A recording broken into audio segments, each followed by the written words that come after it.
இப்போ நிறைய பேர் உடம்பு பெருத்து தான் இருக்காங்க. அவங்கெல்லாம் எடையை குறைக்கிறதுக்கு என்ன செய்யணும்னா, 2 பல் பூண்டு, சின்ன பூண்டாக இருந்தால் 4 பல் கூட வச்சுக்கோங்க. அதை 4 பல் பூண்டை எடுத்து கொஞ்சோண்டு இஞ்சி ஒரு துண்டு தோல் சீவிட்டு போட்டு 2ஐயும் நையை நசுக்க தட்டிடுங்க. தட்டி ஒரு பாத்திரத்தில், ஒரு கண்ணாடி பாத்திரத்துலையோ ஒரு எவசல் ஒரு பாத்திரத்துலையோ போட்டு அது மூழ்கிற அளவுக்கு கொஞ்சம் கூட இருக்கலாம். தேனை ஊற்றி அப்படியே மூடி வச்சிடணும். தேனில் அந்த பூண்டு இஞ்சி ஊற்றிக்கிட்டு இருக்கணும். ராத்திரி படுக்க போகும்போது இப்படி செஞ்சு வச்சுட்டு படுத்துடணும். காலையில் எழுந்திரிச்சு பல் தேய்ச்சிட்டு இதை நல்லா வாயில் போட்டால் அந்த காரமெல்லாம் கொஞ்சம் குழஞ்சதாக இருக்கும், கொஞ்சம் சுருக்குன்னு இருக்கும். அந்த தேன் இனிப்புலேயும் நம்ம சாப்பிட்றலாம். சாப்பிட்டுட்டு ஒரு டம்ளர் சுடு தண்ணி குடிச்சிருங்க.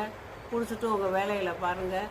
அப்படியே நீங்கள் ஒரு மண்டலம், அதாவது 40 நாள் 45 நாள் கூட குடிக்கலாம். குடிச்சிங்கன்னா உடல் எடை குறையும்.